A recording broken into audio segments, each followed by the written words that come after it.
New OGs. The New OGs is a State Madison Entertainment production and is brought to you by Solar Masters. Look, Illinois is changing how people get their electricity, and Solar Masters is helping homeowners in Illinois take advantage of a program that lets them get solar power at no cost.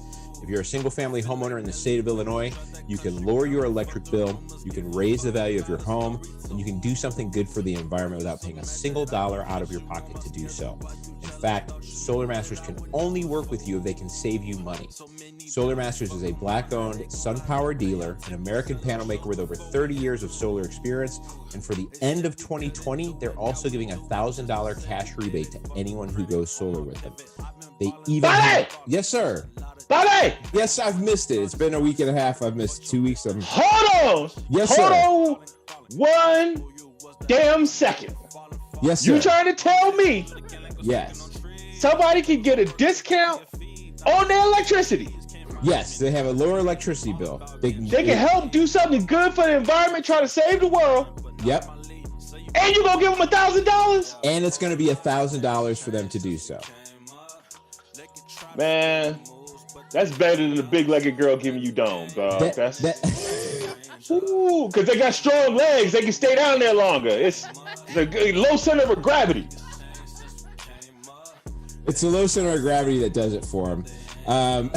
Here's what's even better. On top of that being so good, they'll even give you $500 if you refer somebody who decides to go solar with Solar Masters. So if you don't own a home, you can refer somebody and you can get $500 when they do go solar. Here's an easy way to do that. Go over to www.gosolarmasters.com. Get in contact for a free consultation or to refer someone you know. You can find that all on the page. We are also brought to you by People of Comedy. That is a network that we are on right now. People. Yeah, baby. Make sure you get over to their page on Facebook or Twitch. See all the great shows that are offered there. They check in daily. They've got a bunch of new stuff all the time. They've got fresh podcasts you can watch and listen to wherever you listen to pods. That is run by my man James Webb, who is on the boards right now. JW. Who is, as we speak now, a producer of, is it 9 or 10 number one comedy albums? I believe Bobby Condon was number 10. Number 10. 10 number one comedy albums produced by James Webb at People of Comedy and Put 'Em Over Productions. That is a big deal. So big shout out to James Webb for that. Thank you, boys. It is also the second album put out by State Madison Entertainment. Hell yeah. Cameron Gillette was our first album put out, and we are extremely happy with how that did. I think he was as high as 2 or 3 at one point. Number 2. He was as high as number 2, and there's still a bunch of life in that. That just came out like a couple months ago, so find Cameron Gillette's album and get to that. But also Bobby Condon released his album on December 1st. Spent 36 hours at number 1 on the comedy iTunes charts, which is a big deal. It was released the same day as a Jerky Boys album, which is Jerky Boy. Just to give you an idea, I mean, Jerky Boys I was introduced to when I was in high school. Yeah. That's some legendary old school now. shit. So if right you want to talk about some people who should definitely be able to move units on a day, and they got beat by Bobby Condon, and so there's some pride all across the board today because one, it's a good day for guys named Bobby. Because Bobby's got the number 1 album. James and Put 'Em Over Productions has their 10th number 1 album, and of course State Madison. This is our first album that we've been a part of that's been able to go to number 1, and our second top 5 album in 3 months, which is pretty cool. It's a pretty neat thing to be a part of. So what's super dope, man? What's super dope? Bobby Condon has a sneaky great album cover album name. His comedy CD, the name of it, Greatest Hits. Yeah. Because here's the thing. If I wasn't a comedian and I just came across that, I'd be like, this motherfucker got a Greatest Hits? I gotta check him out. Shit, I didn't even know about him. Oh fuck. I'm thinking this nigga's a legend that I missed somehow. Right. And it's his first joint. That's dope. That's a great fucking move. I love it. You've been missing him, man. You got to make sure now you out looking for his other shit. You're like, where are the other ones, man? You can't even get them anywhere. Hey, swear to God, Jill Scott got me the same way. Jill Scott's first album is called Who Is Jill Scott? And I was in a Best Buy in Naperville stealing some Wu-Tang or some other shit. And I saw that and I was like, you know what? Who is Jill Scott? And I stole that too. And became a huge fan of Jill Scott after that. So still haven't put any money in her pocket, but Oh no, I went to go see her in concert and all that shit. That's what artists like that. Hey, if you got a new artist, they like this their first record, pay to see them motherfuckers. Yeah, that's where they get their money at. Everybody get jerked on their first deal. Especially nowadays, like if you're gonna go out and if you got to pay because there's no money in the deals anymore. You can't. There's not going to be any money in the deal. The money is in performing off of the shit you put out. There it is. It's so easy to get audio stuff. I mean, most of the stuff that's out right now is also available in some way or can be found from the time again that we were like around in high school. That shit started becoming shit you could find if you wanted to, without having to put much effort or money out. And it's only gotten easier. So, hey, by the way, a quick misnomer. I just remembered, and this is my criminal mind. Technically, Jill Scott gets paid when I steal that shit from Best Buy because Best Buy got to cover the costs, not Jill Scott. Yeah, you stole from Best Buy. Losing out. Jill Scott still moving units. They call up Jill and was like, sorry, we shorting you like $9 because somebody stole. Yeah. That's just like consignment of drug dealers. Shut up. You know what's even crazier? Motherfucker, I gave you 200. Pay me for 200. What's even crazier is that she's already paid before them albums are even like if it was the first run of the albums, like that's how artists the whole concept that Jay-Z used to talk about this all the time about shipping platinum, which is basically like enough places bought copies of the album that he was already good for the mill, like they had already committed to the sales. You know what I mean? It was already locked in by then that the order for the albums out of required to making sure they had enough was already enough that like you could lock in he was going platinum off of that. And so like Best Buy's bought the allotment.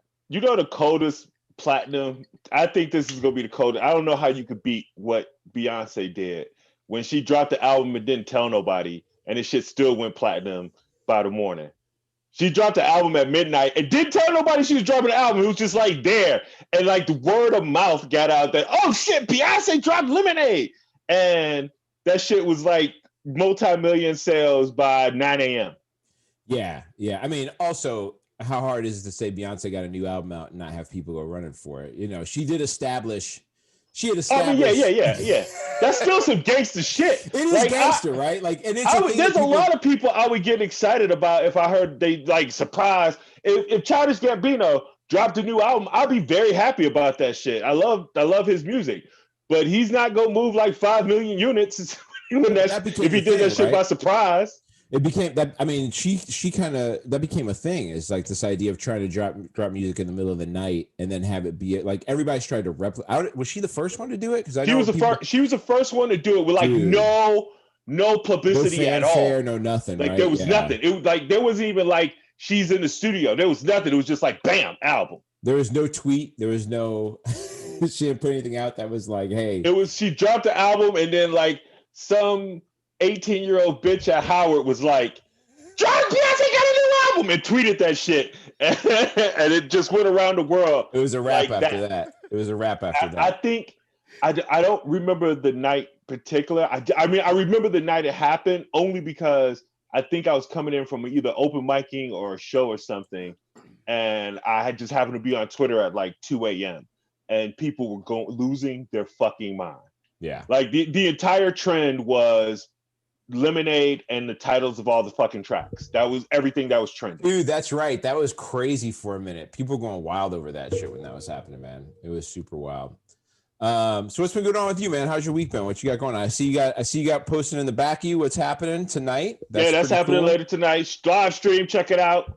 Go to laughingtap.com to figure out how to live stream the show. I had some big firsts last week. We had the week off. I'm gonna jump all the way back because I did some real OG shit for Thanksgiving because I didn't realize that I was gonna have to be responsible for all of Thanksgiving until like Monday before Thanksgiving. Because everybody had smaller. The family didn't get together, so I was prepared to do like the 2 dishes that I normally do. And that was it. That's all I like literally was preparing for. And then it was my mom and my son. That was it. That's all we did. And we did everything else by video. And my mom goes, did you order a turkey or what are you doing? And I was like, The fuck are you talking about? Why would I order a turkey? I don't do the turkey. I'm not She's the like, turkey well, man. Yeah, and she was like, well, are you not doing a Thanksgiving dinner for us? And like this shit, I was like, oh, and I had to scramble, man. Trying to get a turkey at the last minute is some very difficult shit.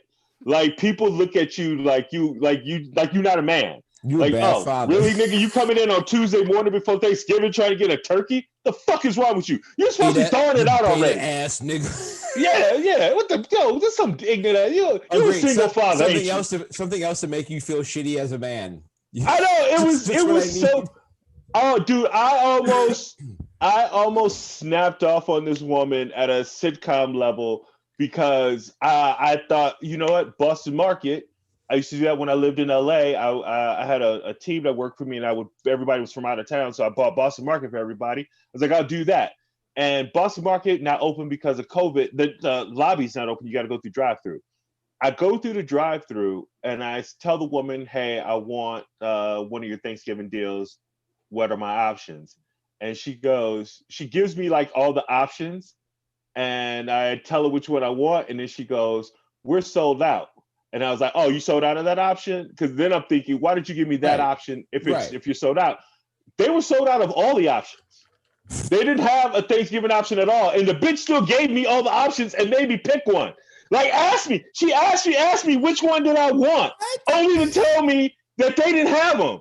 And I had already been like a couple. That'd have been the last time. That'd have been the Boston Market is the Boston Market in the southwest suburbs of Chicago is miraculously gone this morning.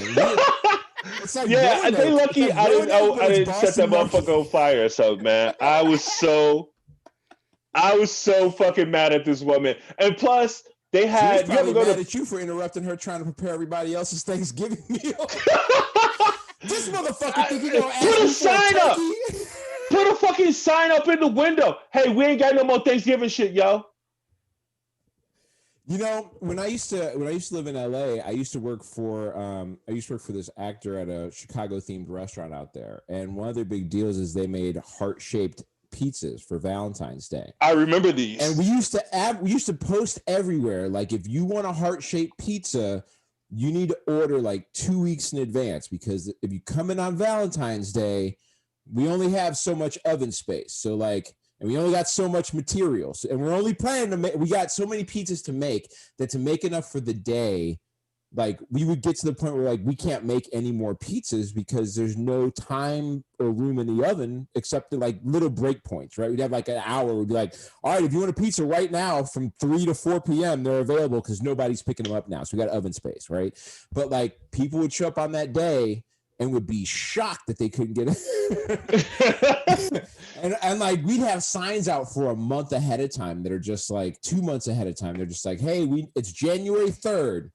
We know you're gonna want this, but you know, people forget. So you know, there is an element of frustration at about 2:30 in the afternoon when like the 14th motherfucker comes in thinking they're gonna get something that you've been trying to encourage. You know, like so shitting on me about them not having any, that was probably like that girl's day. Like that was like, she was like, you know what? That's her one bright spot all day. Yeah, she was like, you know what? I'm about to make this nigga go through all the motherfucking, you know, for some asking me some dumbass shit. Like, what can I get for Thanksgiving? Nigga, it's Tuesday. She's working on Thanksgiving, right? She making $8.22 an hour. Dude, you want to know what? They were working at that Boston Market like a motherfucker too, because before I actually got to like the drive-up speaker, when I pulled into the drive-through, there was a fucking semi tractor trailer, and they was just unloading boxes and boxes of shit. Like it looked like maybe they did. It was maybe that trailer truck was going to multiple places, but It looked like they had more shit on taking off that truck than could fit in a fucking restaurant. Like they probably did. None of that shit's going in the freezer. All that shit's going into the walk-in. They're going right to it, buddy. Yeah, that shit's getting made right there. They needed all that. I want to give. So, did you get dinner done? Did you find a turkey? Yeah. We actually had a pretty fucking good. You know, it took some scrambling, but I cheated on the turkey, and I'm telling everybody else, y'all should try this shit. Is Genio has a pre-cooked turkey for like $25. I'm doing this shit again for Thanksgiving. You got to season it yourself. Don't let white people season your food. But other than that, if you white, call somebody over. Call somebody over. Get that's why you should have people of color friends. And the shit was delicious. It was already pre-cooked, so it was only like 4 hours to cook on the day of. And the shit was actually pretty good. Imagine that being the only reason you had a black friend was just to come over and season shit for you. Hey, Carl, that's how slavery started. Hey, Carl, what you doing today? You might stop by, hang out for a little bit. We'll talk about cars and shit. Maybe you'll salt up my dinner for me real quick. Oh man, I fortunately my family is not very heavy on tradition, and we got feelings about Thanksgiving anyway, about the day.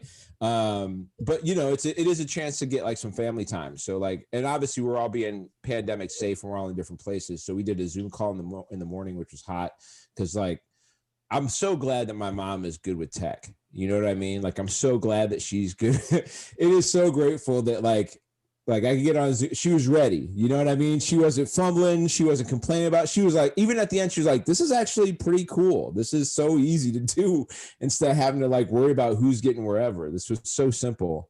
And then like, that is nice. I didn't do shit on Thanksgiving, but I do want to give a shout out to Keto TikTok.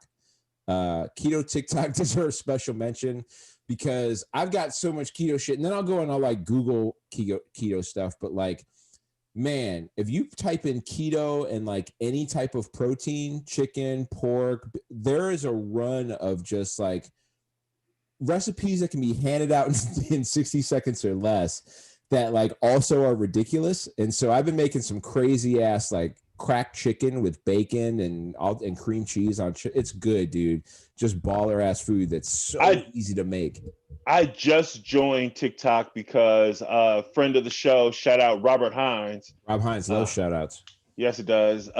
He has the Jones Original Barbecue Sauce, I think is his TikTok. Original Jones Barbecue, right? There it is, Original Jones Barbecue and Foot Massage, if you're unaware. That's the it's Jones Barbecue who Foot isn't aware Massage? At this point? Yeah. And so he blew up on there recently like he does every place. And so I was like, fuck it. I guess if Rob is doing it, I gotta fucking not be an old geezer and get a TikTok. And I ain't doing shit on TikTok. I just been looking at the videos and stuff. So I'll check out that keto shit because you do make some delicious looking food. Hey, real quick, before you jump to the next section, you just reminded me when you said your mom was good at tech that I need to, I'm using his real name too.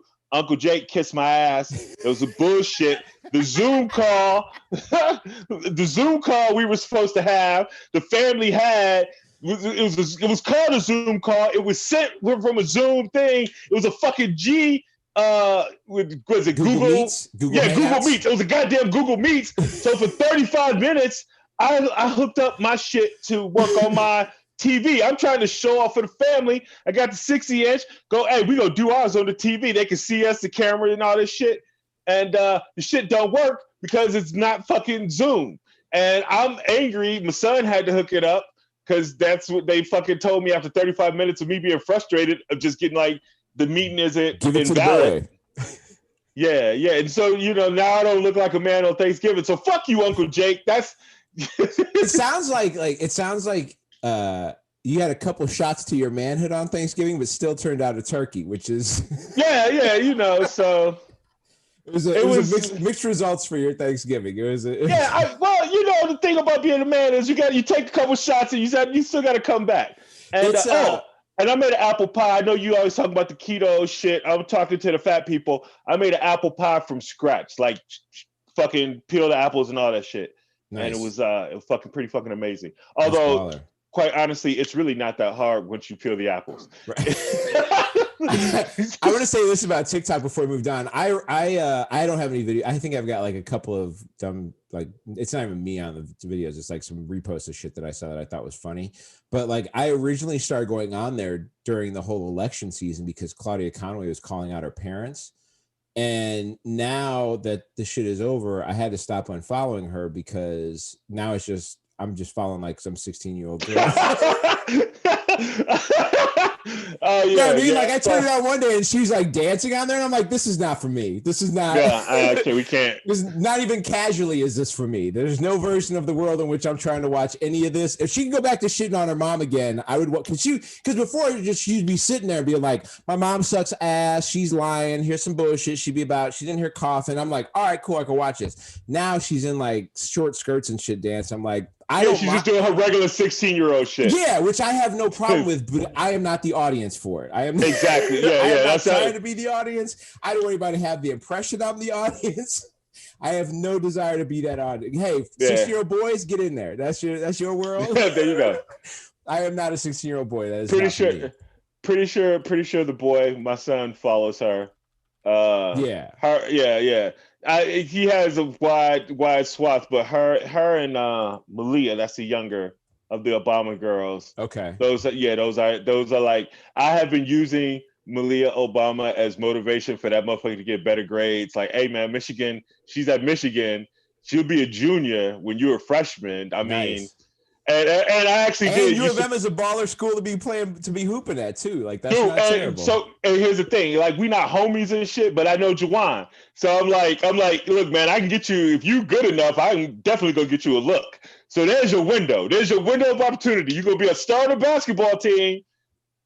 You got Michigan. You got Michigan history through the fam too, right? You got Michigan history through the fam. Yeah. So like the opportunity is not far, right? Like there is a promised land for the boy. It is a plausible call. It is a plausible reach for him to get there if he puts in the work and has the talent. You know, it's a lot of talented motherfuckers in Chicago. Although if he keeps eating like he is and he grows to 6'10", I don't give a fuck. Like 6'10" is 6'10". You can't coach that shit. Yeah, he'll go to Michigan if he feels like it. yeah. I'll be honest. I will feel sad if I have to now compete with Barack for coolest beige friend of yours.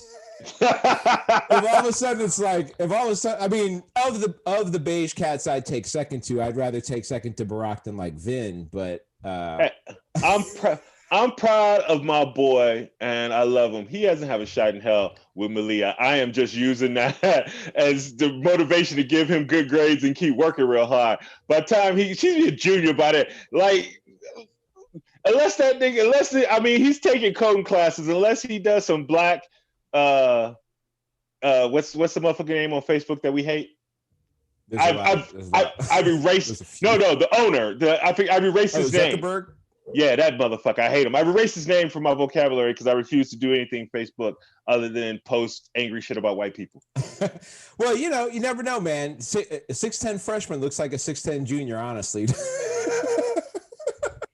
Yeah. You know what I mean? Like if you 6'10", you look like an adult pretty much regardless. There ain't no like, oh, but you're only 18. Like, but you.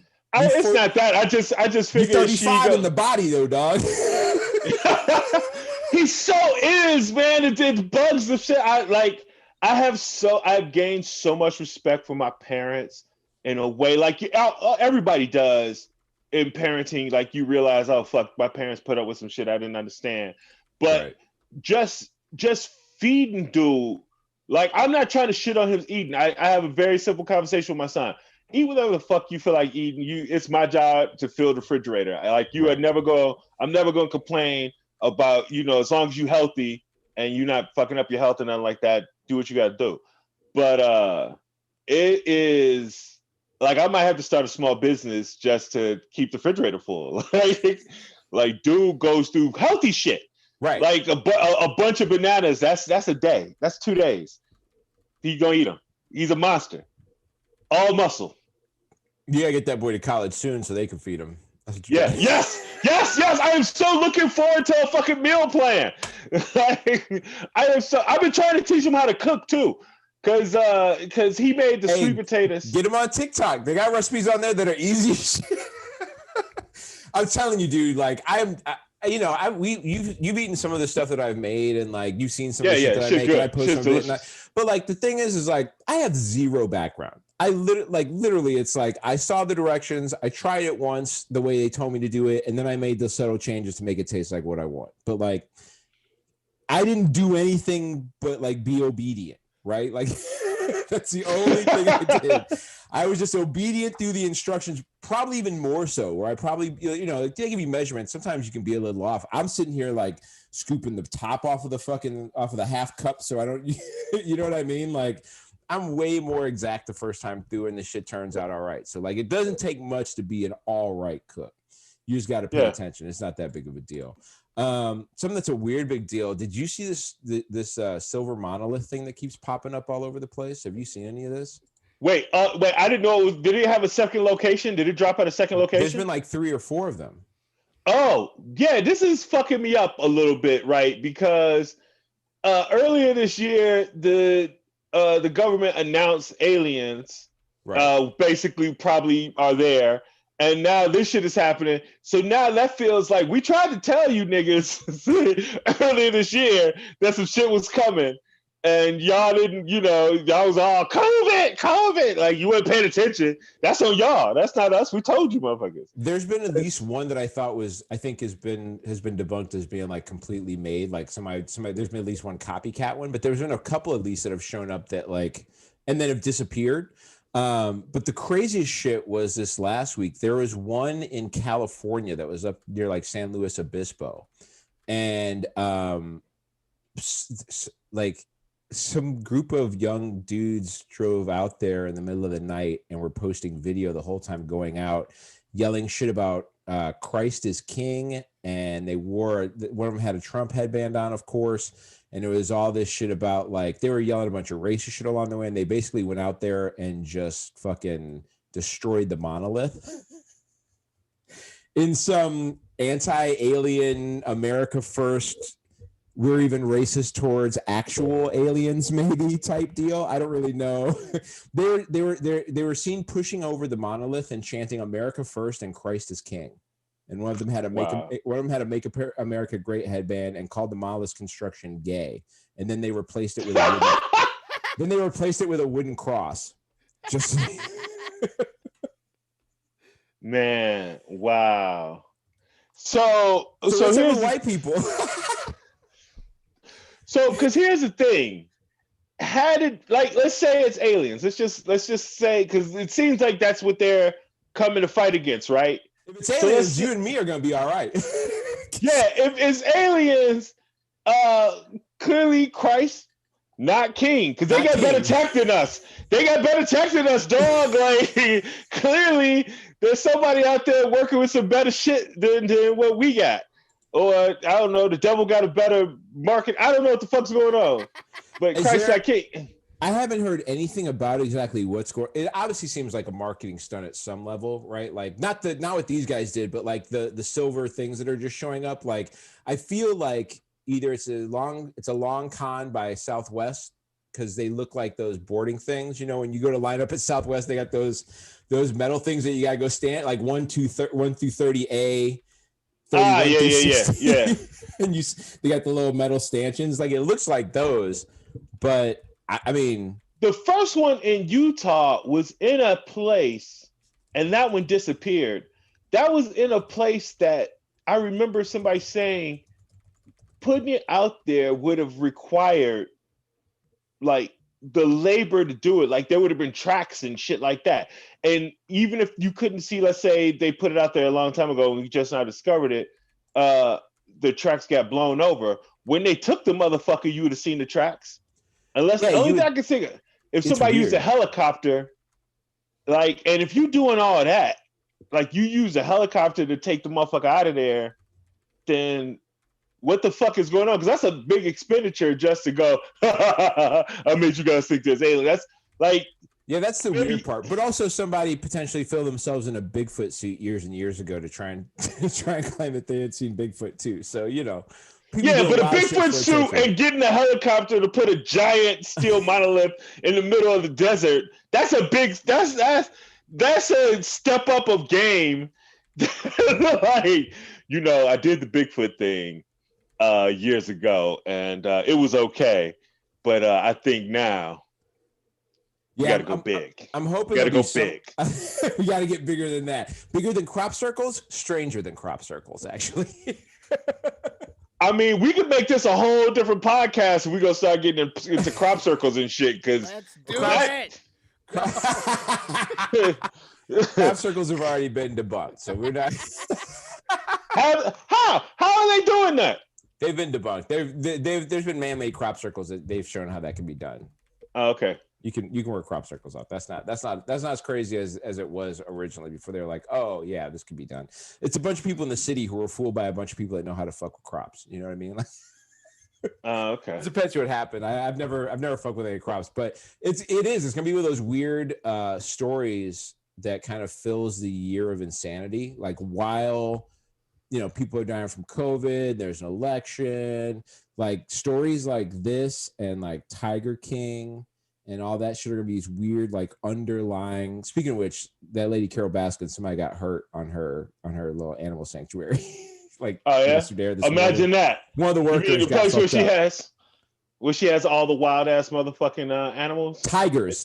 Not just. It's not like she's got like wild goats. This bitch has tigers. Okay, this eat you in the face first. Tigers, right? Like I think I might be the only motherfucker in North America that never watched a minute of Tiger King. Really? I didn't watch any of it. I got the whole fucking thing. Carol Baskin. Like, here's the thing. I don't want to promote white trash at all in any way whatsoever. I don't want to give money to their show. I don't want to do anything that's helping these motherfuckers in any way. So I got all the shit from the internet. Yeah, it was so wild, man. And I'll be honest, like at this point, most of the prescient parts of it are out there. I think it's just like watching these human beings who are living a life where you're like, there's an element. I sold meat door to door for a while in Los Angeles, right? And it's because I was working in loan modification and one of the companies got closed. This was like 2008, 2009 when all the loan modification shit happened. And I had to go find a gig to just make some money. And I went and sold meat door to door. And I learned very quickly, because it was like a cash that day business, that it attracted like crackheads. Yeah.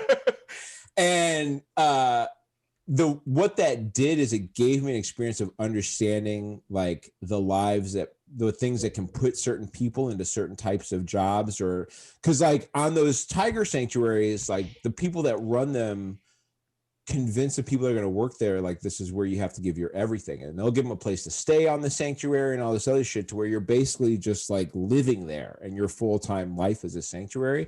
And if you're somebody who doesn't really have your shit together or doesn't really want to get your shit together, it's a very easy way to just be like, yeah, let's go fuck with tigers all day, and then this dude pays me and I go sit on this fucking shit. Like, and I could see it, and it became recognizable to me simply because I had already been through an experience around people that were obviously just like, I'm here for the easy, simple thing because I'm mostly fucking up right now.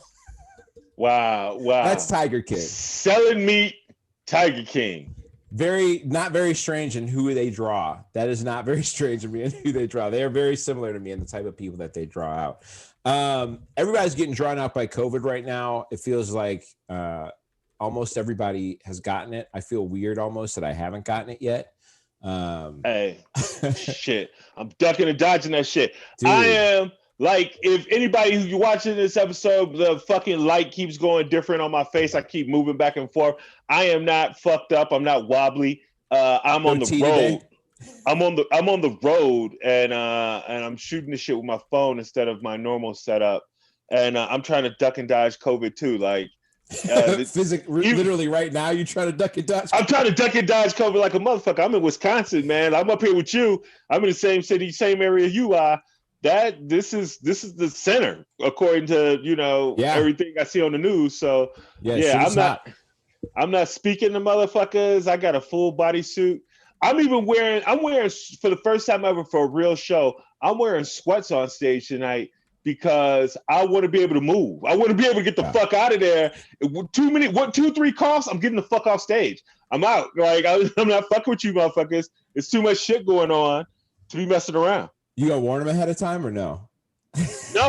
No, because I don't want motherfuckers trying to hold that shit back and just breathing that shit out silently. Like,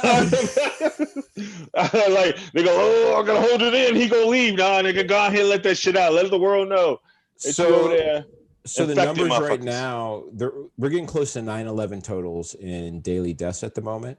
Yeah. 2,800, I think, was the total yesterday with 100,000 hospitalizations.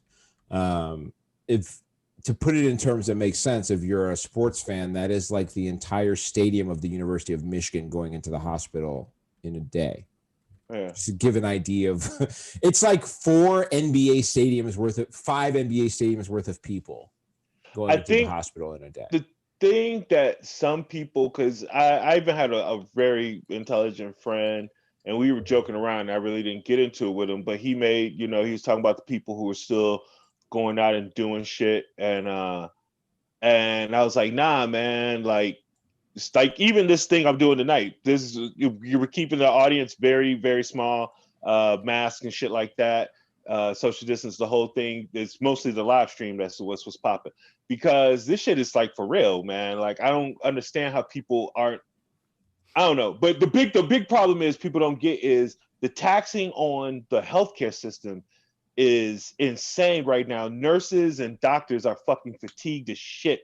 They're all working extra hours trying to keep people alive, and it's crazy. Yeah, the other part of it is like, the more insane it gets, it seems like the more dumb shit people who are running things locally do. Like, Democratic mayors for some reason have been really fucking up lately.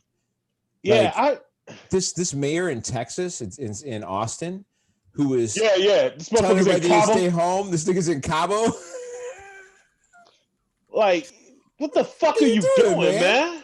Like, I mean, we had 2 weeks ago, we had CJ and Megan Gailey on here, and one of the things that we really talked about was how, despite the fact that like everybody in that conversation could afford to go do stuff over the last 8 months, everybody had chosen to stay home for the, like, not only for our own health and safety, but to not tax people who are in a shitty position in their life, right? Like, or in a shittier position than we are in life, that have to go out and work in a restaurant to like serve people, right? Like, we don't want to, or put people at risk along the way, right?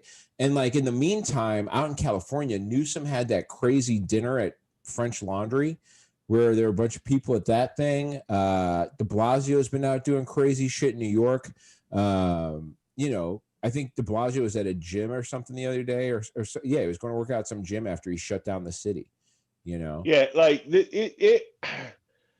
these motherfuckers. I don't know if it's like one of those things like the power. You have power, so you just like, oh yeah, it's different though. Like, of course we're gonna be safe, but people don't see it like that. It doesn't matter how safely you did it or how well thought out it was. It's fucked up. Like, wait, you get to do this shit and I don't? Fuck you.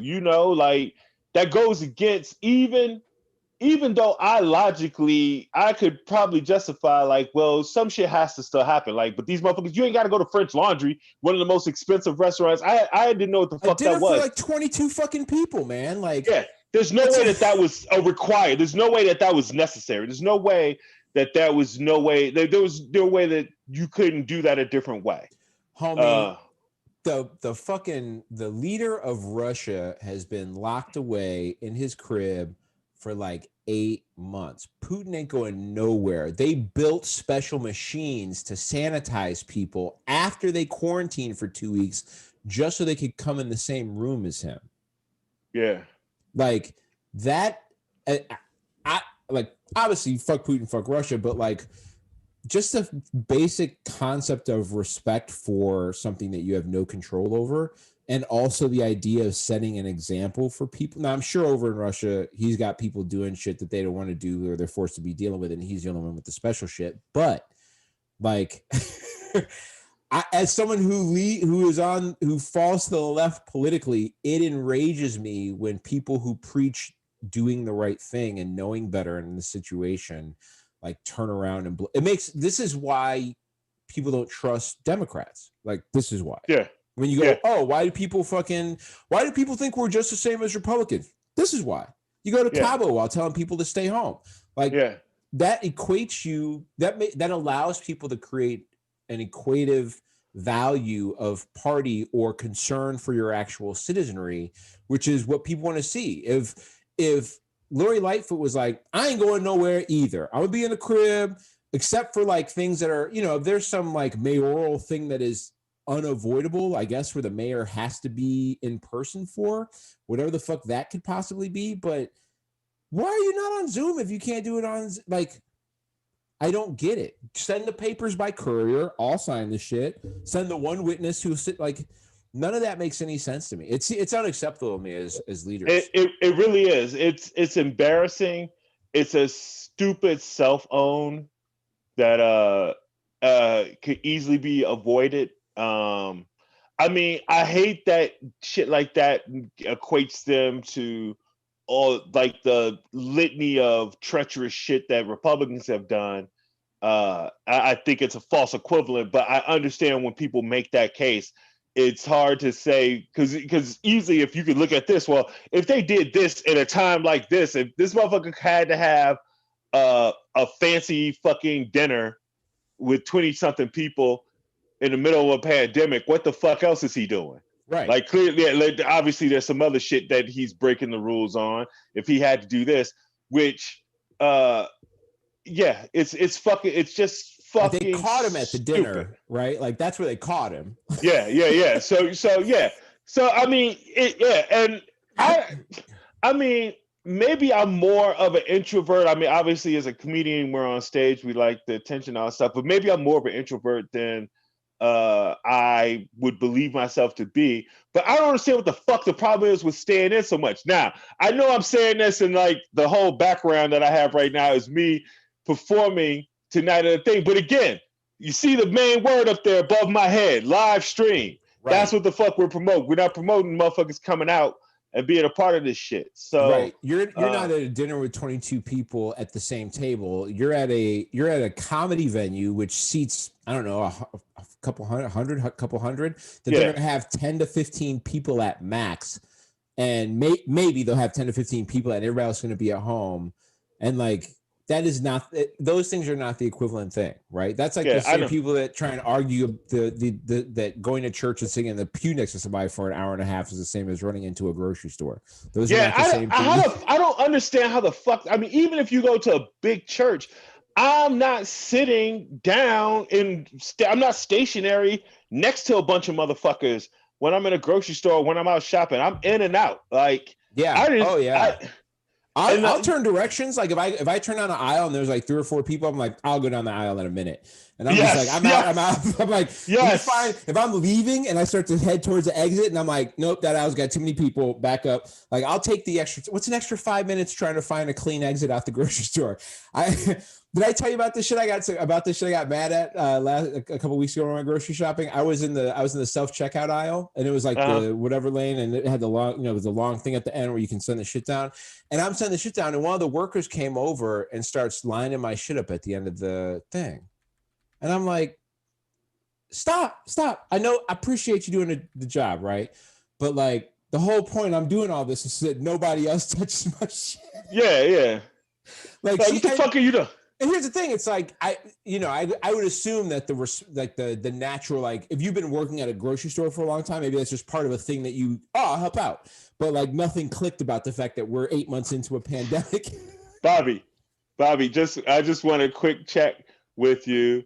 At my grocery store, the people who do the bagging are disabled in some way. That was not the concern. Oh, okay. I just want to like make sure like you're not fucking with the kid. Like he's coming over like, oh, let me help you. No. And then you just like, get the fuck away from me, lady. No. I don't want you touching my shit. She definitely, when I was like, hey, she definitely, and I was like, the whole point I'm here was so that nobody touches. She showed no signs of any indication that she was less than capable. She just went in the bathroom. I think it was just reactionary. I think it was just a reactionary thing. I know. I'm fucking with you. Well, that was my thing too, because it's like I was like not trying to scold in any, like it wasn't even an attempt to scold for my part, right? It was like I'm not even trying to scold. I'm just saying like, please, this is how I would like this operation to work. I'll tell you one other thing. I was at a UPS store the other day. I went to go send something through UPS. I walk in the store, right? And there's 2 things you got to sign. So I go in, I'm shipping a package. I had the address on a piece of paper. I show it to them. They get all the address information. They get all that down. They hand me a fresh sanitized pen that I have to use to sign the document that says I'm sending this information out. Okay. So I signed the piece of paper. They have a used pen thing. This is great. I'm loving it, right? They got the shit down on the floor for the 6 feet. I put the little pen in, and then I have to go pay for it.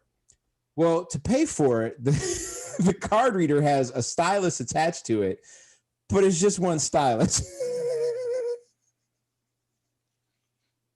It's crazy. So it's just like, what the fuck was the point of all this other shit? We all gonna die anyway, rubbing on this stylus.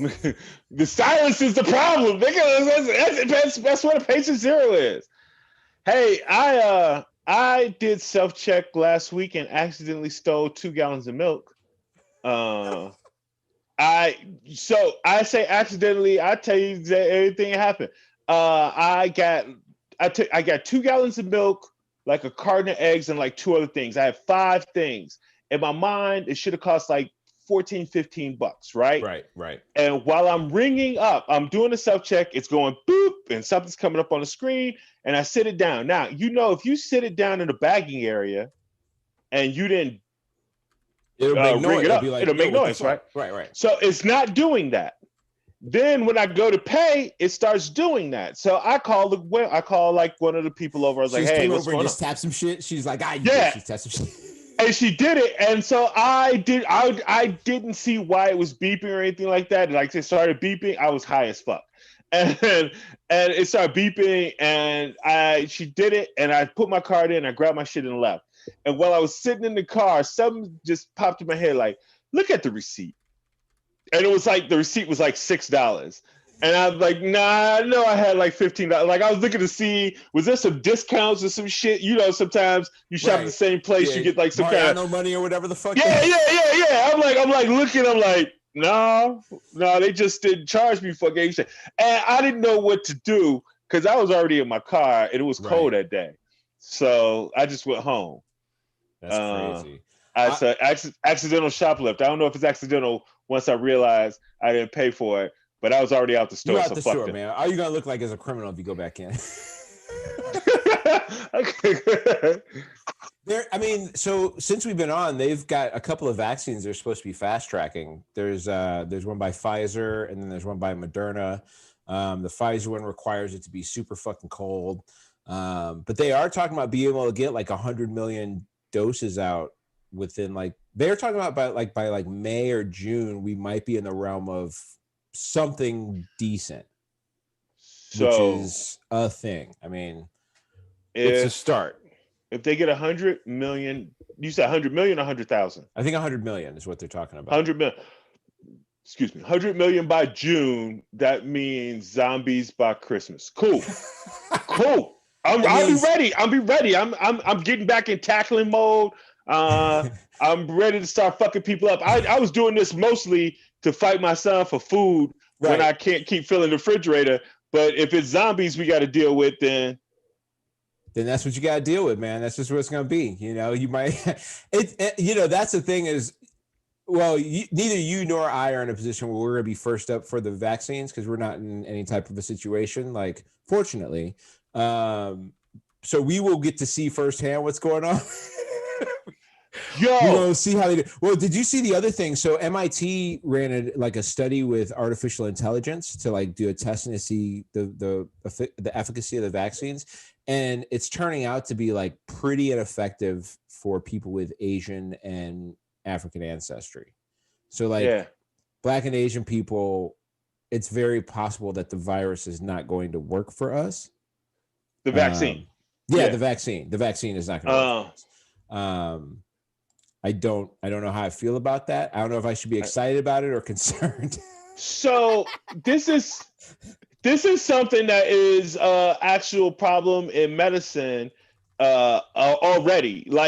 A lot of stuff that's quote unquote for women never gets tested on actual women. Right. It gets they test it on men because I don't know if it's racism. I'm not going to fucking try to make an excuse for it. It's racism or misogyny. It's misogyny, racism, the cousins. Right. And so I think this shit happens quite a bit. Now, I don't know if the MIT thing is going to be an issue, but it's okay. There's not a lot of black people running to go take this motherfucker anyway. So we have tested a few things on us in the past that have not turned out great. It didn't work out we that might great. hold back a little bit. We might refrain. Did you see that Bill Clinton, George Bush, and Barack Obama have agreed to not only take the vaccine early, but to take it on, like videotape them getting their shot? Yeah. Which I think is a great way to get that out to people.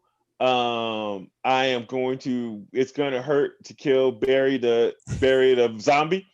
But well, listen, either he's going to be our friend in a couple of years, or we're going to have to kill him sometime in the next year because he's become a zombie. It'll be one of those. Yeah, it's one of the two. So it's become one of those two things, right? You had the hope that maybe there would be superpowers. The only reason why I'm against the superpower thing is I don't want white people to have superpowers. It's like these motherfuckers got enough advantages as it is, and they go get the vaccine first. I can't have that shit. Yeah, the difficulty of the wrong people getting superpowers is that they use them for bad reasons, which is like everybody, like, that's a problem. Is like, just because someone gets some powers doesn't mean they're gonna become a hero. That's not necessarily how this in this world. This doesn't seem like the timeline where that happens. This does not seem like the timeline where that happens. Because also human nature. I consider myself a relatively good person, right? Right. I use my bigness for good and not evil. But after a while of people fucking with you and like, why didn't XL save them people in New York, nigga? Because I was in San Francisco. Like, after a while, that shit's gonna make you snap. You just become Hancock about it. Yeah, like Hancock, it might be one of the realest fucking superhero things ever. Because fuck y'all, fuck I y'all. got powers, but I don't have to use them for you, right? Like I'm doing this shit out of altruism, and you niggas is y'all mad because I ain't save everybody on the bus. Go fuck yourselves. Yeah. What's crazy is here's the part where people might end up getting some real superpowers. It has already started that the black market is starting to advertise having the Pfizer COVID-19 vaccine.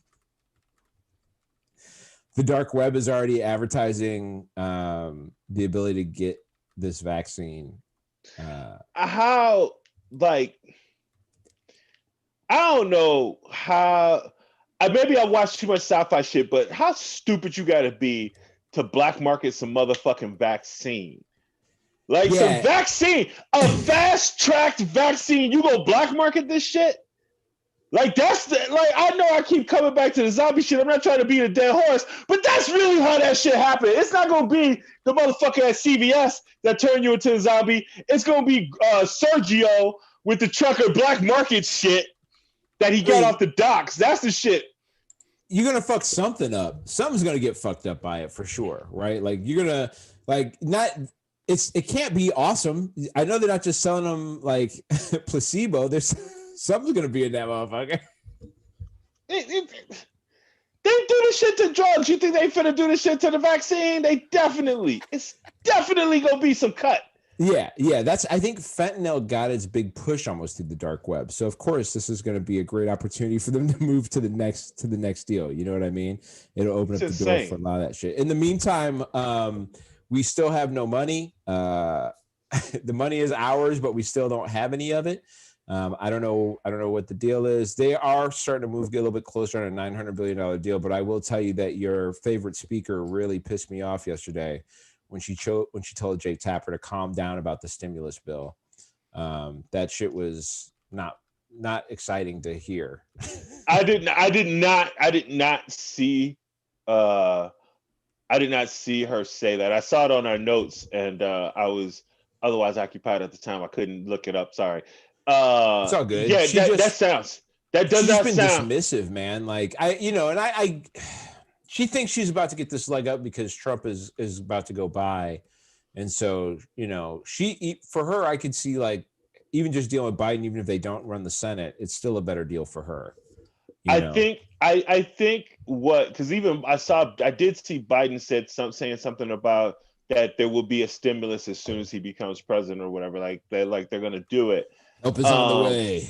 Like hope is on the way. And I can see, I think McConnell is overplaying his side because they're betting everything that they're going to win at least one seat in Georgia. And we're going to get to that in a minute. But with everything going on in Georgia, they might not win either. And if they don't win either, I think what Nancy really, the original CARES Act is $3 trillion. And they have kept coming down. They came down to 2.2, then they came down to 1.8. The Democrats keep coming down, and Mitch McConnell keeps making it smaller and smaller. And I think what Nancy has been doing was basically like, well, fuck it, I'll get the one I want on January 20th. And that's still 7 weeks away. It seems like it's not that long, but that's still 7 fucking time for weeks. A lot of people. That's a long time. The other thing is you're not doing other things like putting a moratorium on rent or on mortgages, right? Like they're not doing those things.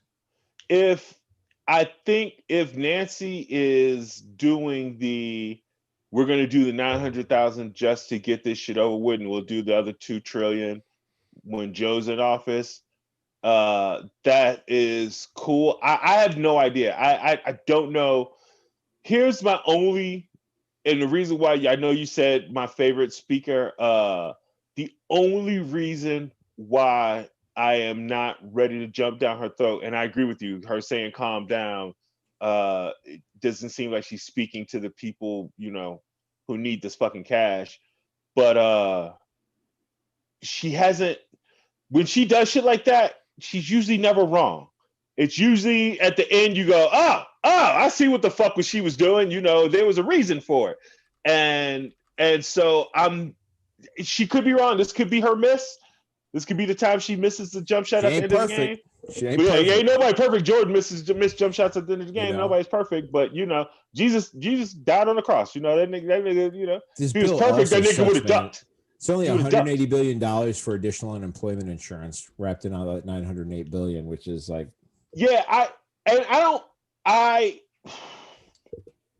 as a person who would directly benefit from them getting a stimulus package done. I mean, if you're an American, most likely. I'm not. Yeah, but like we can't our performing arts and all this shit. Right. I can't. I understand what she's doing. Like they're putting out bullshit packages that won't help the scenario, and so the speaker is like, that's not going to help people enough. But at this point, since it's been since the end of July, we need something. Yeah, people need something. Like I'm in a position where if they don't do anything, my life isn't going to change. It's just going to be, some shit I want to do, I can't do, but I'm not going to be on the street. But a lot of people can't say that. A lot of people need this. And that's the thing is like, I got into it. That shit I didn't get into it, but I was having a conversation with somebody the other day who was challenging my defense of, needing to make moves that help poor people. And they had accused me of it being for my benefit. I'm like, actually, it would actually benefit me if this was not the way. You know what I mean? Like, I would actually financially benefit by doing some other shit, but like, I'm okay. Like, I'm okay in a way which I want to advocate for people who have less to get more. And so like, and I don't have a ton, but I'm also not, like you said, like, I'm not going to be homeless next week if I don't get some money in. Like, that's not a position I'm in. You know what I mean? Like, I'm stable here, and I will be for a while. But like, I want the people who don't have shit to make it too. Like, that's the whole gig, man. That's the whole idea. I have 2 things to say about that. First off, if you were doing it because it benefited you, fuck that person, nigga. That's what we supposed to do. We're like, what the fuck? I'm like, nigga, what you gonna work for? You gonna work to benefit somebody else? If I didn't have nothing, I would feel that way. But like the better off I do, the less. I'm just saying, but you can't. I think it's bullshit for somebody to indict somebody because they would benefit from something.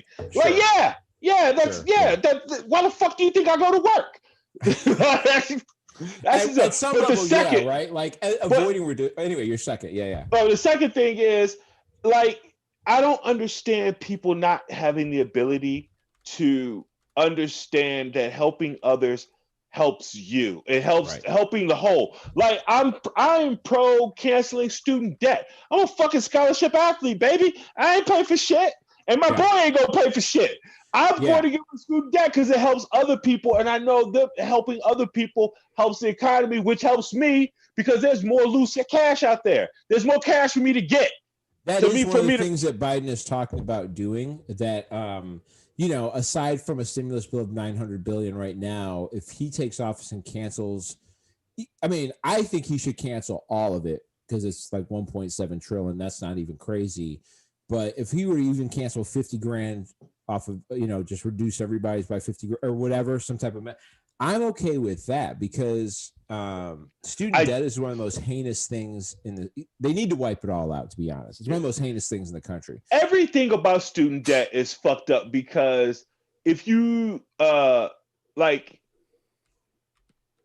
they are asking people at age 18 to make business decisions that most of the time their parents aren't even capable of making completely. Like, I used to sell loans and shit to people, and people who are very, very well off, live in big, beautiful homes, the big, beautiful homes that everybody wants to be in. They don't know shit about fucking interest rates and how banking works and what loan and the differences between loans. And these are adult, successful people, but you want a 17-year-old, 19-year-old, 18-year-old, 19-year-old to be able to make that choice that they're going to end up having to pay for the next 20 years or 30 years when they get out of fucking school, if not longer. That's just at that base level of it, it's bullshit. Well, you're also talking about a situation in which, like, this isn't just like figuring out whether you're going to take a loan to buy like a TV or something. You're talking about taking out a loan so that you can potentially like end up with a well-paying job at the end of it.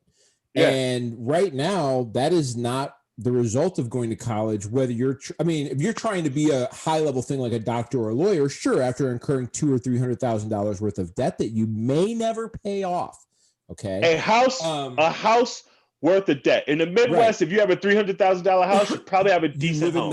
You live in nice. Yeah, but you have a decent unless you're in Chicago, and even then, you can get a pretty decent condo in Chicago for $300,000. To be honest, if you're in Chicago, you can still get a nice house. You probably got some gunshots. You might have some gunshots down the street, or the southwest side to get that house. You have to be in like K-Town or something to get that crib. But you can get a house for. You can get like at least you can get a crib for $300,000 in Chicago still, right?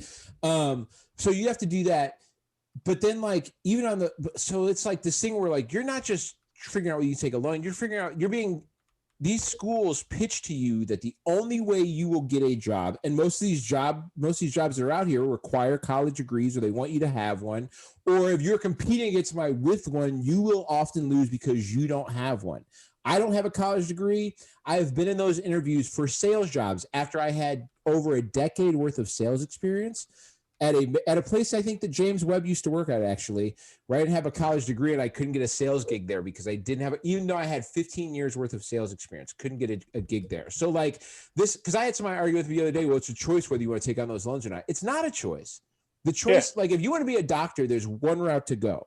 There's not a choice. There's not an alternative path that doesn't. So what's the choice between paying $300,000 to be a doctor and the other way to be a doctor? Tell me the other way to be a doctor and I'll do that one. But there isn't one. And so you do that. And then what's happened is there was a thing done in I think it was the 80s or the 90s, where there was this concern that doctors were getting their degree and then declaring bankruptcy so they didn't have to so they could write off their college loans. And they changed the laws so that you couldn't write off school loans anymore. So not only are you taking on a massive debt, but you're taking on a massive debt that you can never get rid of. There is no version of bankruptcy or anything you can ever do to get rid of that debt. And then on top of that, the normal default rate on loans is, I think, anything over like 20 or 25% on any financial loan product is bad if you're defaulting at that. Right now, the student loan default rate is looking at close to 75% of people who will just not pay their loans. And on top of that, the U.S. government still makes money when you default on your loan. They still make money when you default on. The taxpayers are the ones who are paid for these loans in the first place. The school already has it. The government is recouping money, but the way their financial product for those loans works, they get money when you default on the loan. So they've already profited. So there is no loss here in doing this. And it would put money in people's hands right away. It's a really, really easy way to help, because right now unemployment, it fell by the same percentage of people dropping out of the job market. It fell from 6.9 to 6.7, but 0.2% of the people are not even looking for work. Like the growth in people not looking for work or trying to find gigs grew by that same amount. So like the drop in the unemployment rate is just people who have dropped out of the job market altogether.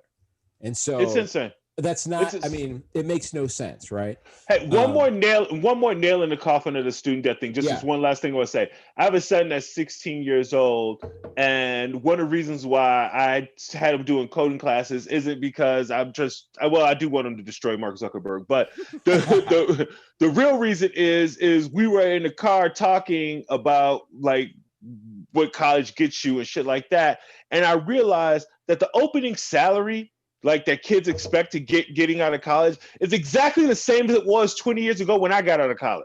It's literally exactly the expectation is about the same. And like life isn't like the cost of living isn't exactly the same as it was 20 years ago. So that's insane. Starting salaries coming out of college on average, and then look at the cost of everything that's gone up, and then go look at what Jeff Bezos has made in the last 10 years. Look at what he made in the last 10 months. Yeah, no shit. No, look at what they made in the last 10 months. Fuck 10 years.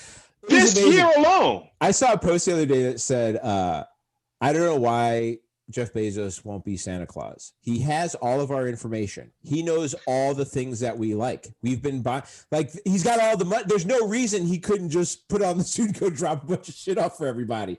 It would not impact him really financially at all to do so. You know what I mean? Like, he could easily be Santa you're Claus right. and get away with it, and it wouldn't matter at all. He could totally do that with no problem.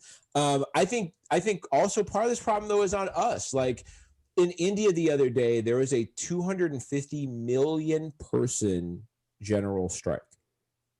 India's got 1.4 billion people. 250 million people went on strike together as a general strike. Just to give you some idea, in the U.S., that's about 65 million people. Yeah, it's about all going on strike at the same time. Wow. And, we lose our shit. So when all the white people who voted for Trump. Yeah. If all the white people who voted for Trump. Or all the people that voted for Hillary in the last election. If all those people went on strike, that's how many. I mean, you get a few thousand people at a rally right now and people lose their shit, right? We're talking 65 million across the whole nation of India. And it's because their right-wing government was cutting labor protections and labor pricing. And so, like, that is what we're missing here, because we accept silly shit, right? Like today, I got excited because the House decided they voted to pass decriminalization of weed, and I was like, yippee! But at the same time, we ain't got no money. You know what I mean? Yeah. It's like that's the unity that we need to be looking at, though, and that is also not told over here, right? Like before you saw the show notes, did you know about a 250 million person strike in India? I'd seen it, but I didn't read anything about it, and I was glad that was part of the show notes because I knew you had. I mean, I don't think the average person in the world. Actually, I tell you that I didn't see it. I heard it on BBC because I was listening. That's what it was. I heard them say it is as part of like one of the headlines on BBC, but I didn't get any. I didn't hear the story. Yeah. You know what I'm saying? We're going to talk about the 250 million person strike in India. And then a recipe from Chef blah blah blah, or whatever. And I then we switched interview Paul Hollywood from Great British Bake Off, and it's just some shit like that. Yeah, I'm out. Got it. And I forgot to people strike. Yeah. That's the important shit. And man. Could you imagine if fucking 6 million people got together and went on strike here at the same time? Like, to give you an idea, the entire employee force of Amazon is only about 1.1 million. Damn, really? I didn't know that. How many robots? like 4 million. Yeah, they might have about 4 million robots just. And as soon as they can create 5 million robots, then 1 million people gonna be gone too. Man. Yeah, man. It's Jeff just, Bezos probably doesn't talk directly to humans anymore. no. It's probably because he got his shit hacked because his girlfriend's brother like hacked his shit. Yep. So after that nigga's probably done. That's probably why the technology to make robot bitches has advanced so much. It's probably all Bezos. Probably 100% Bezos. I've been watching a lot of Star Wars shit because now that The Mandalorian has revealed some of the things they've done, I've had to go back. I hadn't seen all the Clone Wars, so I had to go back and watch all the Clone Wars shit. And like the more I watch it, the more I'm like, I think Lucas I think we're just gonna end up with a large amount of droids that do like specific shit for a while. Where it's because Roomba is an easy example, right? Like Roomba is the simplest example, and you don't think about that's a robot because it's just your vacuum cleaner, but that's a fucking robot. That's a cleaning droid. That's a cleaning droid. That's what that is. And so like, and like what really got me is the idea of like the R2 and R3 units they put in ships to fly them that basically handle a lot of it. Because you sit there and you go, yeah, I'd love to fly out in space, but like I don't have to learn how to fly out in space.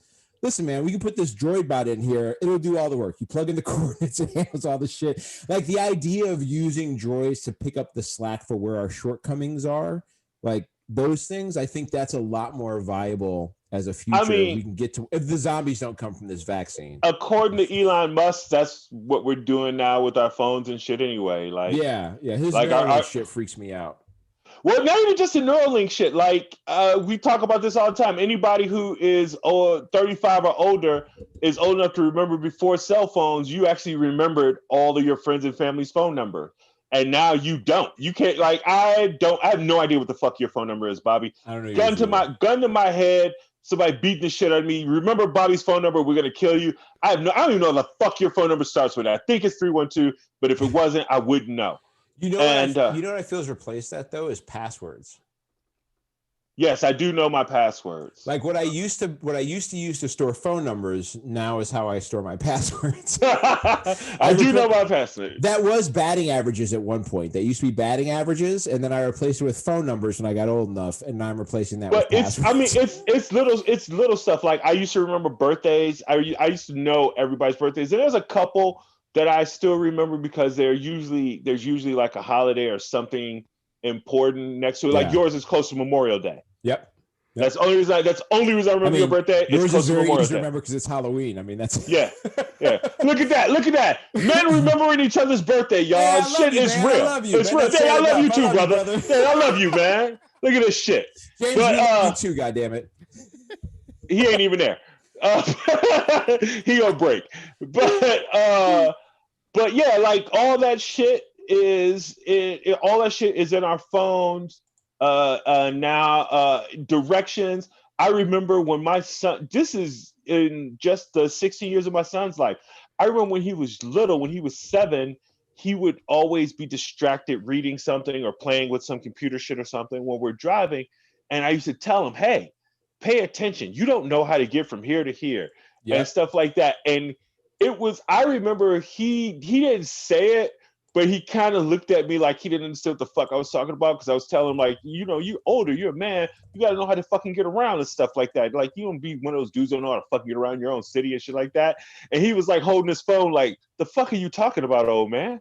like this tells me the whole world. Why the fuck would I need to know directions? And it didn't dawn on me. I was talking about an era that doesn't exist anymore. Like when I was a kid, I had to know what buses to take, what streets, how to count blocks and shit in the city of Chicago. Transit baby. Transit app. It'll tell you everything. Yeah. You don't need none of that shit no more. When the bus is coming, all that shit is great. Exactly. You know what I mean? Yeah. You don't need to have any of that functionality as a person anymore. All this shit is in your hand. Yeah. You know who needs some functionality is the soon-to-be former president. What a train wreck at the end here. He's really falling apart at the end. Hey, this motherfucker has straight up just basically said, can we not count the black people's votes? Like, can we just not count the black people? This, like, if you look at his lawsuit in here in this state of Wisconsin, he literally picked all the counties. Wisconsin actually has a pretty decent black population, but they're all centrally located. Madison. Racine, that belt, and those are the same. Like these two counties has most of all the black people, right?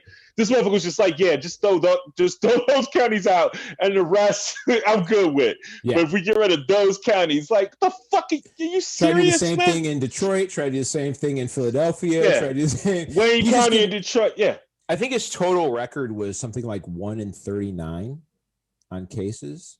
Yeah, it was horrible. 40 or something like that. And it was 2. It was like 2 and 41 or something like that. But the 2 that they won were bullshit. Like they're like process cases, not actual like overturned. Nothing overturned votes. One of them was he said the people weren't close enough, and like they let him move like a foot closer. Like that was the whole win. He spent $3 million in Wisconsin, and he lost almost 300 votes or something. So on the recount, he lost 87 votes. I can't remember which one it was, Georgia or Michigan. He like lost 87 more votes. Like this motherfucker is, and if it wasn't, I wish it was another country. Like if I lived in Britain or Canada, this shit would be hilarious. But this is my crib. This shit's happening at my house. Giuliani has been the funniest part of that whole deal, man. No, that blonde bitch. I can't remember her name. That's Giuliani's witness. She was a witness to the poll shit out there. That's who she was. Man. She reminded me of every woman who's ever messaged me to be like, I was into it until I saw the non-monogamy part. She reminds me of all the that's the chick who's at the end of every bar in every suburb in Joliet. What I don't understand is, like, I swear, I think this bitch is gonna come out like January 2021. She's a comedian, and this shit was like a whole, just like she bore out at them niggas again. It has to be. It's a great way to start that. It's a great way to start that career. You know, my God, good job. Yeah, like dude has raised $200 million since the election in November. Trump. That's hey man, you know what? Fuck it. I don't give a shit. This nigga got 75, 76 million motherfuckers to vote for him.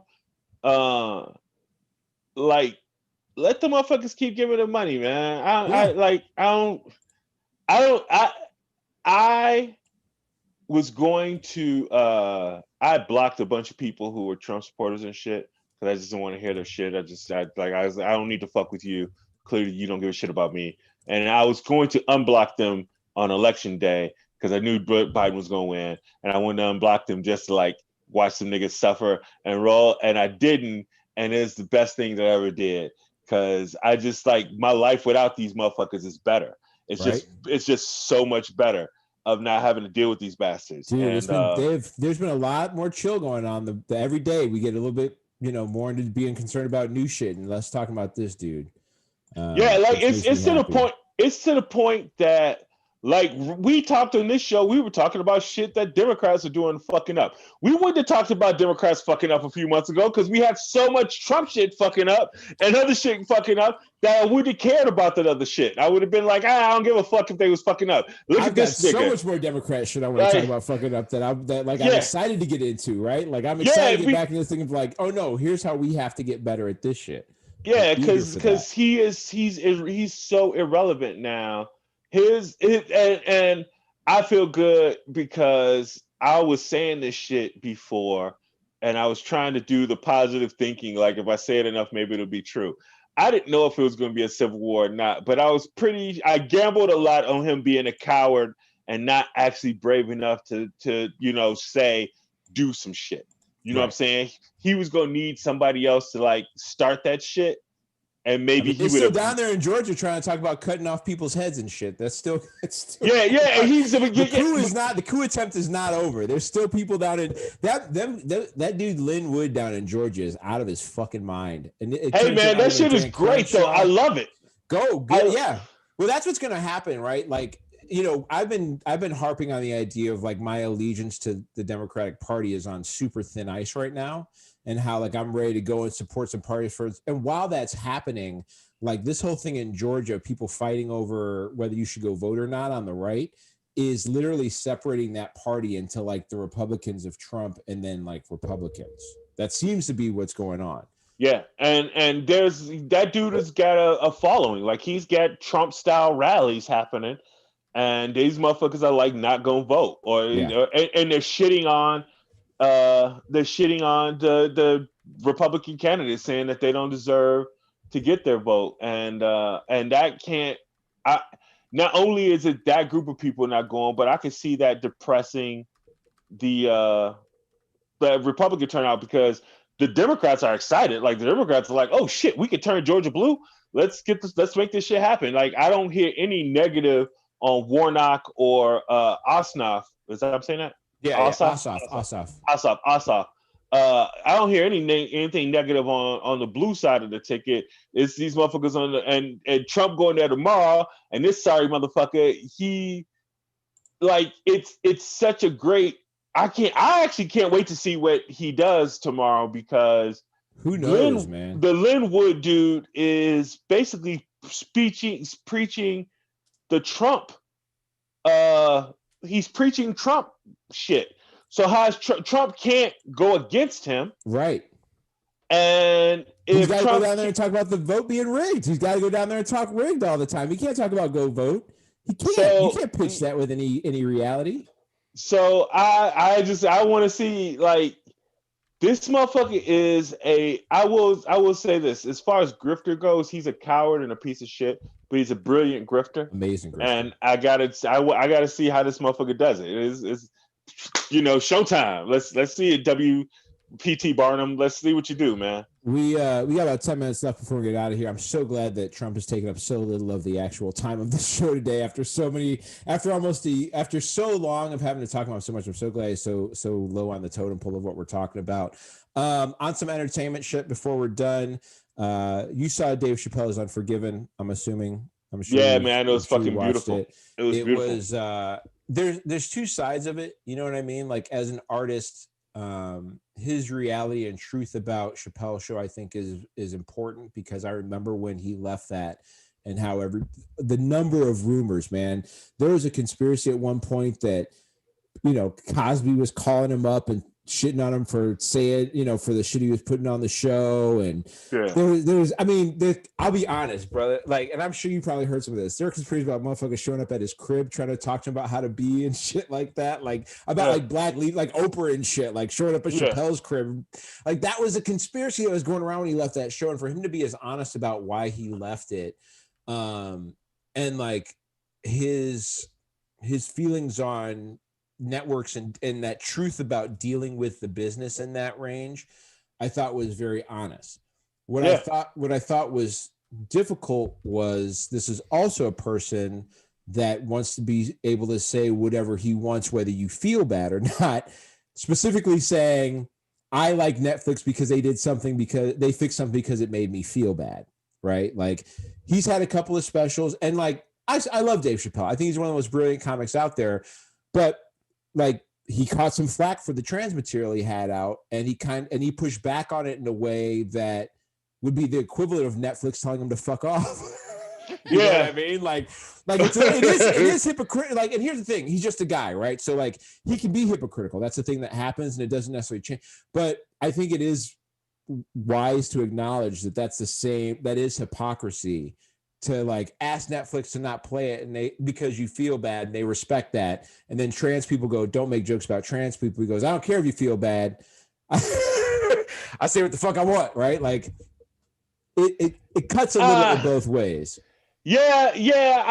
The only tough call on that, only difference I say in this is I don't think Dave would give a fuck about Netflix playing the Chappelle show if they cut him a check. And there's no check cutting, and I don't know if you could do the same thing with trans emotions. Cut the trans people a check? Yeah, if you cut trans people a check, I don't think that's gonna change shit. Maybe it would. I don't know. I can't speak for trans people. I don't want to speak for trans people. Maybe they would take a check. I don't know what their agenda is. Maybe they're all in it for the check, and I didn't know. Like, shut the fuck up, Excel. We're here for the check. Yeah, who knows? But like overall, and so like that was the only thing the only downside I saw to it was, or not even downside, but the only thing that like was not just all out praise for it, was just a recognition of like the duality of that situation, right? Like, and however you decide to judge it is how you judge it. But I did see that. But outside of that, like his ability to be raw and still funny and get a point across, and like that combination right now is I fucking hate making Carlin compare, but it is a little Carlin-esque in his ability. Oh, like, he is.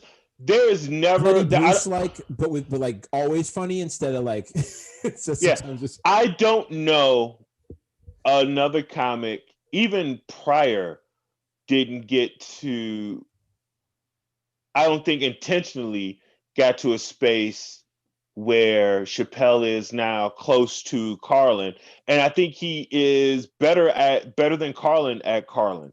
Because Carlin, when he got preachy, you still listen to every fucking thing he said, and you were like, "Fuck yeah!" But it wasn't funny. It was like you were like, "Holy shit, he's right!" Like he was blowing your mind, but it wasn't like hilarious. Like, and a lot of this Dave shit's not hilarious either. But it's in parts of it, right? It's like, funnier than other people who have gone this route at this stage in their career. The subject matter is serious, and so there's moments where he's got to be like for real about what he's saying, but he finds the humor in ways that I think that guys, like Bill Hicks didn't always get there. Bill Hicks sometimes was just, and I like Bill Hicks, but also sometimes Bill Hicks was just like chastising human beings, right? For human thought.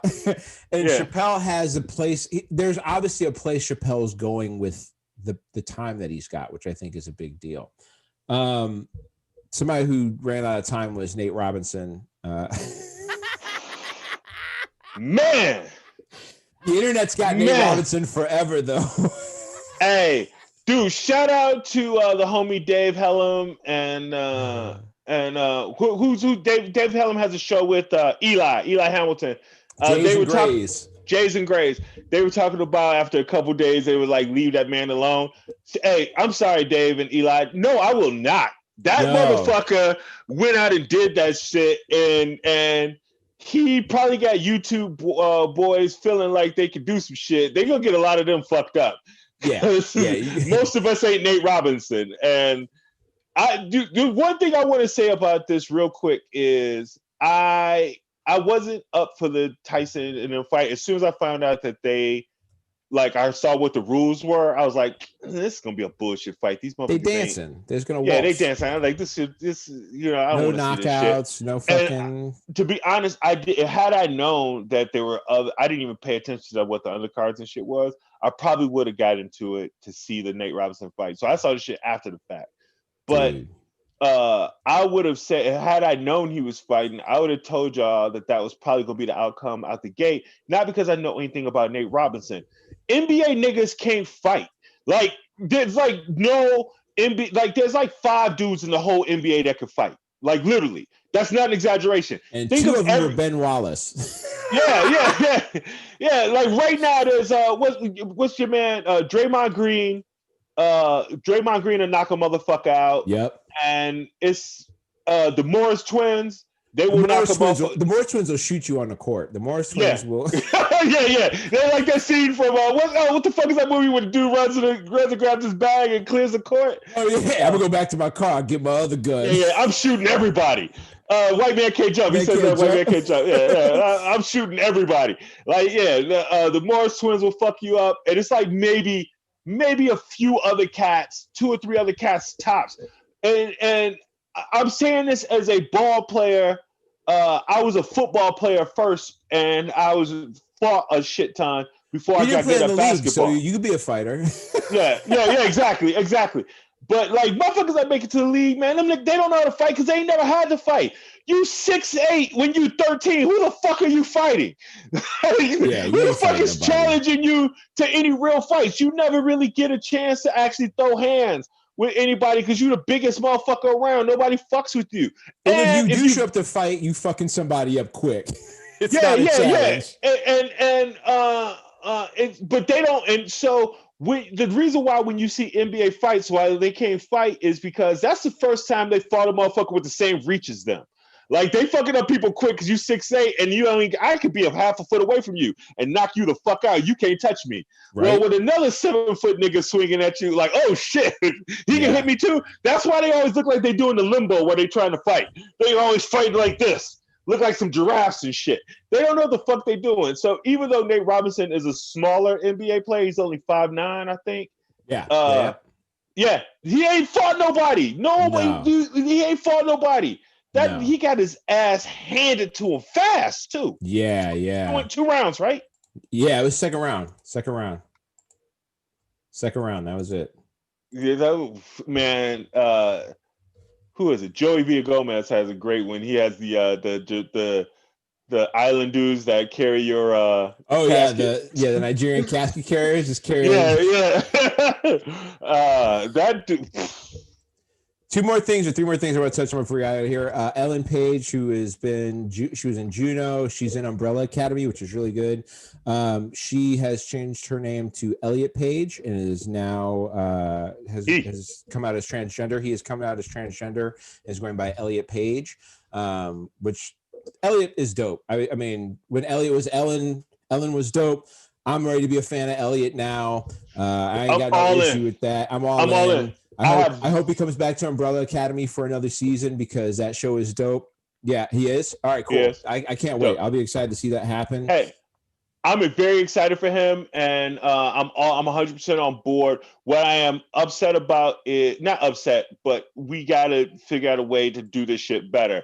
When Elliot Page came out transgender, they like the first stories I saw, they didn't do like Elliot was Ellen. They just went straight Elliot and him. And I was like, this is Ellen, right? And I had to the first ones I think, there was no picture. Right. It was just like, I was just looking at the story. So I'm like, I had to click like 2 or 3 stories. Like, am I talking about the same motherfucker? Yeah. Yes. Okay. Yes. Put formerly in the article, goddammit. Put formerly in the article. Yeah, you can say formally. I don't think that would be disrespectful. So dead naming is disrespectful, where you continue to call somebody a name that they don't use anymore, right? Like that's disrespectful. But it's not disrespectful to acknowledge that this person used to use a different name and be a different gender. That's not rude to say. Oh, when Elliot was Ellen, he was in Juno. Like that's not. Yes. It's not very hard to do. Patrick, even saying Elliot was a star of Juno, like it wasn't even saying shit like that. It was just like Elliot Page has said that trans, and then it was like going into like the trans journey and shit. And I'm like, wait, who the fuck was? Is that? Did Ellen have a brother? Is also trans? Like I was confused for a second, and I know this is a new space for everybody, and even reporting and stuff like that, but there was definitely some lazy articles that I shouldn't have had to do that. It should have been very simple in an article like, yes, this person is this person. Yeah, it should have been. Hopefully that will get better as time goes on, right? It'd be a lot more easier to deal with. Also in some movie news, Darth Vader, David Prowse, the guy who played him, not just the voice, has passed away. He was a bodybuilder. He was 6'6", I think, which made him a good fit for the character. He played the physical version that you saw of Darth Vader back in the day. He was an older guy though. Obviously, he'd been around for a minute. So he was in his 80s, right? Was he? Was he? I thought he was like 75 or something. But either way, that's not necessarily young. He was born in 35, so you're right. He was in his 80s. So homie had been around for quite a bit. Just a tremendous actor overall. He was an excellent Darth Vader. Fortunately, there are more 6'6" niggas out there. The last thing I want to touch on is there's one right there, right? The last thing I want to touch on is that Warner Brothers has announced their slate of movies for 2021 are going to be all streaming and in the theater. And actually, Wonder Woman, which kicks off later this month, will be their first example of that. But all the movies for next year are going to be streaming and in the theater, which I think is a big news. Even as a moviegoer, as somebody who likes to go to the theater, I think that's dope. Because I'm super excited about this. Yeah, I don't understand the finance part of it. Like I have HBO Max already, and from what I understand, I'm not gonna have to pay extra to see Wonder Woman. And if I don't have to pay extra to see Wonder Woman, I don't understand how they are going to financially benefit from it. I'm already have the HBO Max subscription. Yeah, I'm not sure. Like, so Disney did a thing with Mulan where it was like, I think it was like $30 or whatever. Yeah. To it. And now I think in December it becomes open to everybody. But like, and that's why I waited a couple months to like do that. But I think because they're using a theater model as well, I think the combination of people who might get subscriptions just to watch, like knowing that now all their movies are going to be streaming, they might get their math may be we're going to get a subscription bump because people want to catch all these movies at home instead of going to the theater. Like if you could pay $20 to AMC every month, or you get new Warner Brothers movies in your crib for like $5 a month, you're already a leg up, right? Like and I don't think it changes. In the long run, once people go back to theaters, like I'll go right back out to theaters. But if we don't have any type of help in March and we're still at the crib, I'll watch one of those movies at the house. I'm not gonna, you know. I couldn't wait. I was so excited to see Tenet, and then this fucking pandemic hit. I still ain't seen that motherfucker. And I'm usually like, I'll see shit the week it comes out normally. Dude, like anybody who's new to the show, Bobby and I, like one of the reasons the show is on Friday is because before the show, we used to go to the movies and watch whatever new shit came out. And then after the show, we'd come to James's place to the studio and talk about that shit and other shit. And we're both of us very big avid moviegoers, and I missed the fuck out of it. I drove past. I not even kidding. I was on my way to the store, and just where my subdivision is, I literally cut through the parking lot of a movie theater to get to the grocery store over where I live.